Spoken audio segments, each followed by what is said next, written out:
ओम श्री गणेशाय नमः। ओम श्री परमात्मा नमः। ओम माँ सरस्वती नमः। ओम श्री रामचरितमानस नमः। श्री रामचरितमानस षष्ठ सोपान लंका कांड। कामदेव के शत्रु शिवजी के दिव्य भव जन्म मृत्यु के भय को हरने वाले काल रूपी मठ वाले हाथी के लिए सिंह के सम्मान, योगियों के स्वामी, योगेश्वर ज्ञान के द्वारा जानने योग्य, गुणों की निधि, अजय, निर्गुण, निर्विकार, माया से परे, देवताओं के स्वामी, दुष्टों के अधम में तत्पर, ब्राह्मण वंदन के एकमात्र देवता, रक्षक, जल वाले, मेघ के समान सुंदर श्याम, कमल के से नेत्रों वाले, पृथ्वीपति, राजा के रूप में परम देव श्री राम जी की मैं वंदना करता हूँ। शंख और चंद्रमा से कांटे के अत्यंत सुंदर शरीर वाले, व्याघ्र श्रम के वस्त्र वाले, काल के समान अथवा काले रंग के भयानक सर्पों का भूषण धारण करने वाले, गंगा और चंद्रमा के प्रेमी, काशीपति, कलयुग के पाप समूह का नाश करने वाले, कल्याण के कल्पवृक्ष, गुणों के निदान और कामदेव को भस्म करने वाले पार्वती पति वंदनीय श्री शंकर जी को मैं नमस्कार करता हूँ, जो सत्पुरुषों को अत्यंत दुर्लभ केवल मुक्ति तक दे डालते हैं और जो दुष्टों को दंड देने वाले हैं, वे कल्याणकारी श्री शंभु मेरे कल्याण का विस्तार करे। लव निमेष परमाणु वश युग और कल्प जिनके प्रचंड बाण हैं और काल जिनका धनुष हैं, हे मन तू उन श्री राम जी को क्यों नहीं पहचानता। समुद्र के वचन सुनकर प्रभु श्री राम जी ने मंत्रियों को बुलाकर ऐसा कहा, अब विलंब किस लिए हो रहा है, सेतु पुल तैयार करो जिसमें सेना उतरे। जाम्बवन ने हाथ जोड़कर कहा, हे सूर्य कुल के ध्वजा स्वरूप कीर्ति को बढ़ाने वाले श्री राम जी सुनिए, हे नाथ, सबसे बड़ा सेतु तो आपका नाम ही है, जिस पर चढ़कर जिसका आश्रय लेकर मनुष्य संसार रूपी समुद्र से पार हो जाता है। फिर यह छोटा सा समुद्र पार करने में कितनी देर लगेगी। ऐसा सुनकर फिर वरुण कुमार से हनुमान जी ने प्रभु का प्रताप भारी बड़वानल समुद्र की आग के समान इसने पहले समुद्र के जल को सोख लिया था, परंतु आपके शत्रु की स्त्रियों के आंसुओं की डरा से यह फिर भर गया और उसी से खरा भी हो गया। हनुमान जी की यह अतियुक्ति अलंकार पूर्ण युक्ति सुनकर वानर से रघुनाथ जी की ओर देखकर हर्षित हो गए। जाम्बवन ने नल नील दोनों भाइयों को बुलाकर उन्हें सारी कथा यह कह सुनाई और कहा, मन में श्री राम जी के प्रताप को स्मरण करके सेतु तैयार करो। राम प्रताप से कुछ भी परिश्रम नहीं होगा।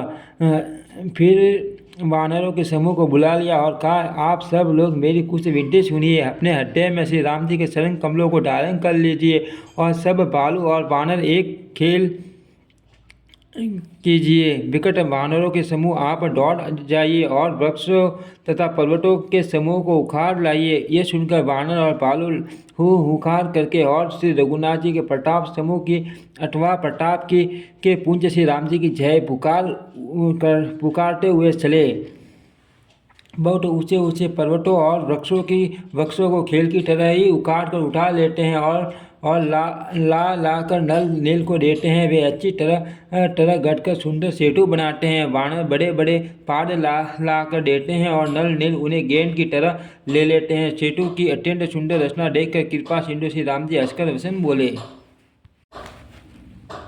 यह यहाँ की भूमि परम रमणीय और उत्तम है। इसकी असीम महिमा वर्णन नहीं की जा सकती। मैं यहाँ शिव जी की स्थापना करूँगा। मेरे हृदय में यह महान संकल्प है। श्री राम जी के वचन सुनकर वानरराज सुग्रीव ने बहुत से दूत भेजे, जो सब श्रेष्ठ मुनियों को बुलाकर ले आए। शिवलिंग की स्थापना करके विधि पूर्वक उसका पूजन किया। फिर भगवान बोले, शिव जी के समान मुझको दूसरा कोई प्रिय नहीं है। जो शिव से द्रोह रखता है और मेरा भक्त कहलाता है, वह मनुष्य सपन में भी मुझे नहीं पाता।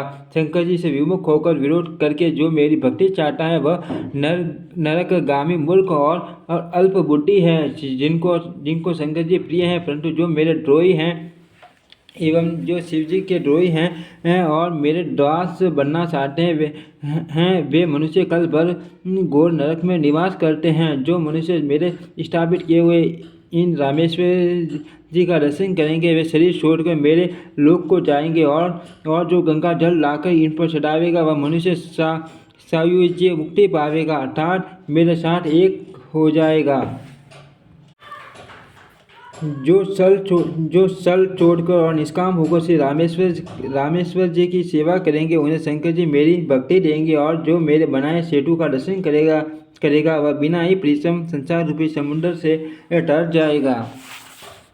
श्री राम जी के वचन सबके मन को अच्छे लगे। तदंतर वे श्रेष्ठ मुनि अपने अपने आश्रमों को लौट आए। शिव जी कहते हैं, हे पार्वती, श्री रघुनाथ जी की यह रीति है कि वे शरणागढ़ पर सदा प्रीति करते हैं। शत्रु नल और नील ने सेतु बांधा। श्री राम जी की कृपा से उनका यह उज्ज्वल यह सर्वत्र फैल गया। जो पत्थर आप डूबते हैं और दूसरों को डुबा देते हैं वे जहाज के समान स्वयं तैरने वाले और दूसरों को पार ले जाने वाले हो गए।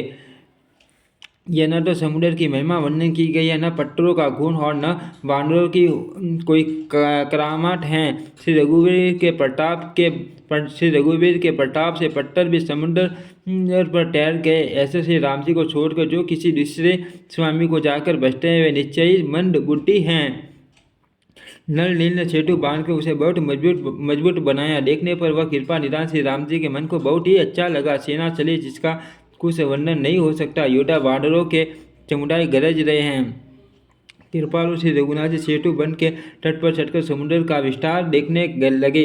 करुणा के मूल प्रभु के दर्शन के लिए सब जलचरों के समूह प्रकट हो गए। जल के ऊपर निकल आए। बहुत तरह के मगर, नाग, घड़ियाल, मत्स्य और सर्प थे, जिनके 100 योजन के बहुत बड़े विशाल शरीर थे। कुछ ऐसे भी जंतु थे जो उनको भी खा जाए।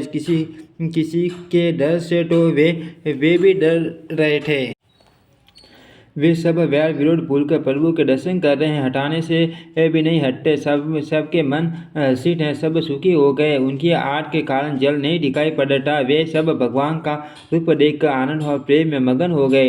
प्रभु श्री रामचंद्र जी की आज्ञा पाकर सेना चली। वानर सेना की विपुलता अत्यधिक संख्या को कौन कह सकता है। सेतु बंद पर बड़ी भीड़ हो गई। इससे कुछ वानर आकाश मार्ग से उड़ने लगे और दूसरे कितने ही जलचर जीवों पर चढ़ कर पार जा रहे हैं। कृपालु रघुनाथ जी तथा लक्ष्मण जी दोनों भाई ऐसा कौतुक देखकर हंसते हुए चले। श्री रघुवीर सेना से समुद्र के पार हो गए। वानरों और उनके सेनापतियों की भीड़ कहीं नहीं जा सकती। प्रभु ने समुद्र को पार डेरा डाला और सब वानरों को आज्ञा दी कि तुम जाकर सुंदर फल मोल खाओ। यह सुनते ही ऋष वानर जान तान दौड़ पड़े। श्री राम जी के हित सेवा के लिए सब वृक्ष कुऋतु समय की गति को छोड़कर फल उठे। वानर भालू मीठे मीठे फल खा रहे हैं, वृक्षों को हिला रहे हैं और पर्वतों के शिखरों को लंका की ओर फेंक रहे हैं। घूमते फिरते जहाँ कहीं किसी राक्षस को पा जाते हैं तो सब उसे घेर कर खूब नाच नचाते हैं और दांतों से उसके नाक कान काट कर प्रभु का सुयश कहकर अथवा कहलाकर तब उसे जाने देते हैं। जिन राक्षसों के नाक और कान काट डाले गए उन्होंने रावण से सब समाचार कहा। समुद्र पर सेतु का बांधा जाना कानों से सुनते ही रावण घबराकर 10 मुखों से बोल उठा, वन नीरी जल्दी सिंधु बारिश टोय नीरी कंपटी उडडी पयोडी नदी को क्या सचमुच ही बांध लिया।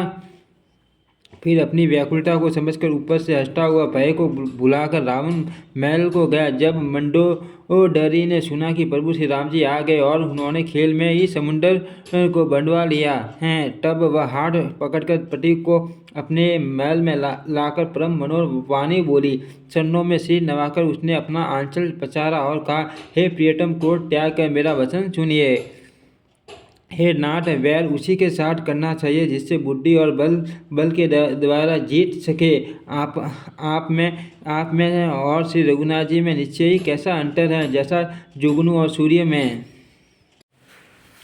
जिन्होंने विष्णु रूप से अत्यंत बलवान मधु और कैटव दैत्य हमारे और बारह और नरसिंह रूप से मान शूरवीर दिड्डी के पुत्र और हिरण्याक्ष और हिरण्यकशिपु का संहार किया, जिन्होंने वामन रूप से बलि को बांधा और परशुराम से षष्ठभाव को मारा। वे भगवान पृथ्वी का भार हरण करने के लिए राम रूप में अवतीर्ण प्रकट हुए हैं। हे नाथ, उनका विरोध न कीजिए, जिनके हाथ हाथ में काल कर्म और जीव सभी हैं।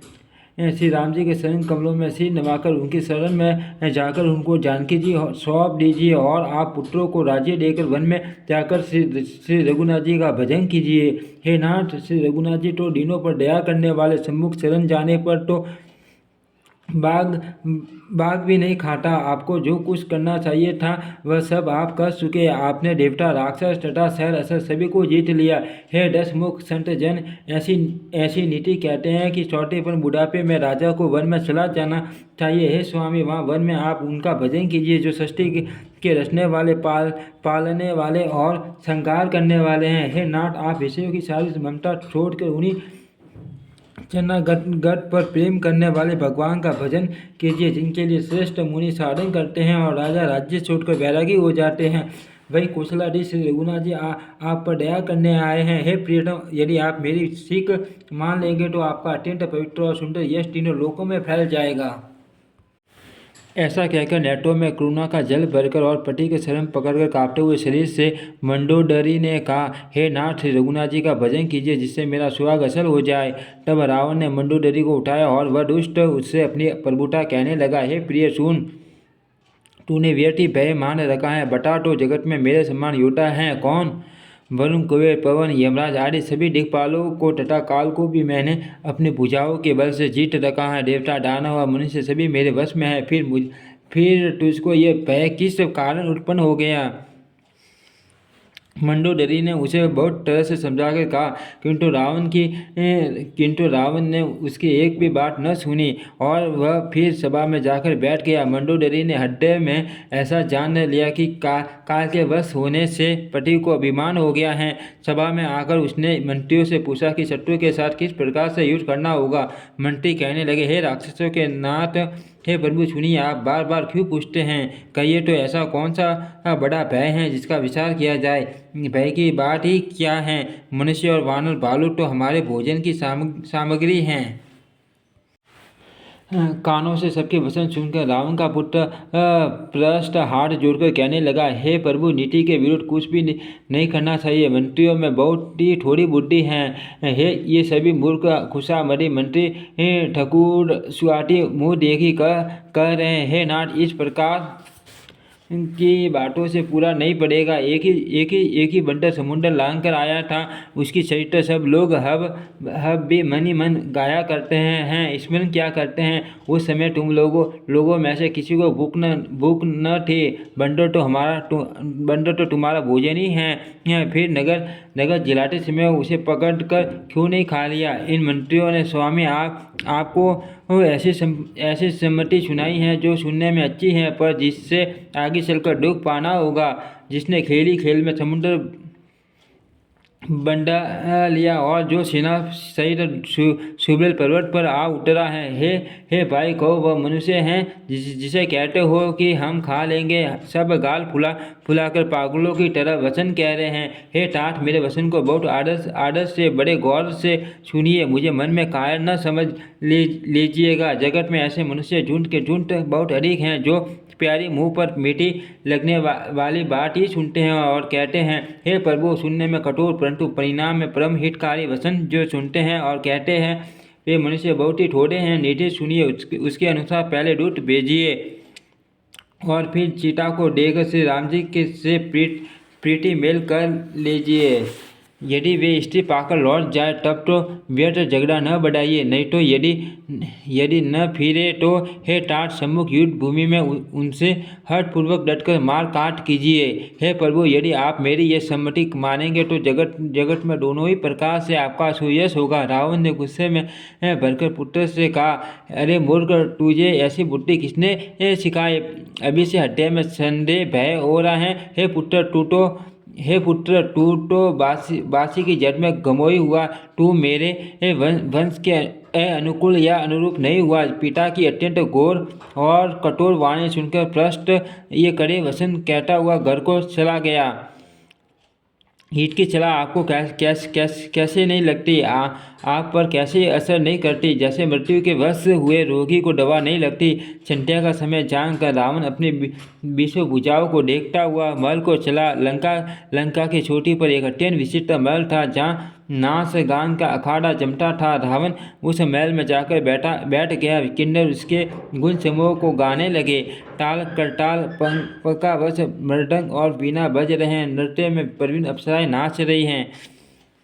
वह निरंतर सैकड़ों इंद्रों के समान भोग विलास करता रहता है। यद्यपि श्री राम जी श्री का अत्यंत प्रबल शत्रु सिर पर है, फिर भी उसको न तो चिंता है और न डर ही है। यहाँ श्री रघुवीर सुबेल पर्वत पर सेना की बड़ी भीड़ पड़े समूह के साथ उतरे। पर्वत का एक बहुत ऊंचा परम रमणीय समतल और विशेष रूप से उज्ज्वल शिखर देखकर वहाँ लक्ष्मण जी ने वृक्ष के कोमल पत्ते और सुंदर फूल अपने हाथों से सजाकर बिछा दिए। उस पर सुंदर और कोमल वृक्षशाला बिछा दी। उसी आसन पर कृपालु श्री राम जी विराजमान थे। प्रभु श्री राम जी वानरराज सुग्रीव की गोद में अपना सिर रखे और उनकी बाई ओर धनुष तथा दाहिनी ओर तरकश रखा है। वे अपने दोनों कर कमलों से बाण छुड़ा रहे हैं। विभीषण जी कानों से लगाकर चला कर रहे हैं। परम भाग्यशाली अंगद और हनुमान अनेकों प्रकार से प्रभु के चरण कमलों को दबा रहे हैं। लक्ष्मण जी कमर में तरकश कसे और हाथ में धनुष बाण लिए वीरासन से प्रभु के पीछे सुशोभित हैं। इस प्रकार कृपा रूप सौंदर्य और गुणों के धाम श्री राम जी विराजमान है। वे मनुष्य धन्य हैं जो सदा इस ध्यान में लौ लगाए रहते हैं। पूर्व दिशा की ओर देखकर प्रभु श्री राम जी ने चंद्रमा को उड़े हुआ देखा। तब वे सबसे कहने लगे, चंद्रमा को तो देखो कैसा सिंह के समान निडर हैं। पूर्व दिशा रूप पर्वत की गुफा में रहने वाला अत्यंत प्रताप तेज और बल की राशि ये चंद्रमा रूपी सिंह अंधकार रूपी मठ वाले हाथी के मस्तक को विदीर्ण करके आकाश रूपी वन में निर्भय विचर रहा है। आकाश में बिखरे हुए तारे मोतियों के समान हैं जो रात्रि रूपी सुंदर स्त्री के श्रृंगार हैं। प्रभु ने कहा, भाइयों, चंद्रमा में जो कालापन है वह क्या है? अपनी अपनी बुद्धि के अनुसार कहो। सुग्रीव ने कहा, हे रघुनाथ जी, सुनिए, चंद्रमा में पृथ्वी की छाया दिखाई दे रही है। किसी ने कहा, चंद्रमा को राहु ने मारा था, वही यही चोट का काला दाग अड्डे पर पड़ा हुआ है। कोई कहता है, जब ब्रह्मा ने कामदेव की स्त्री रति का मुख बनाया तब उसने चंद्रमा का 4 भाग निकाल लिया, जिससे रति का मुख तो परम सुंदर बन गया, परंतु चंद्रमा के हृदय में शेड हो गया। वही शेड चंद्रमा के हृदय में वर्तमान है, जिसकी रात से आकाश की काली छाया उसमें दिखाई पड़ती है। प्रभु श्री राम जी ने कहा, विष चंद्रमा का बहुत प्यारा भाई है। इसी से उसने विष को अपने हृदय में स्थान दे रखा है। विष से युक्त अपने किरण समूह को फैलाकर वह वियोगी नर नारियों को जलाता रहता है। हनुमान जी ने कहा, हे प्रभु, सुनिए, चंद्रमा आपका प्रिय दास है। आपकी सुंदर श्याम मूर्ति चंद्रमा के हृदय में बसती है। वही श्याम ताकि झलक चंद्रमा में है। नवा प्रायण 7वां विश्राम। ओम श्री रामचरितमानस नमः।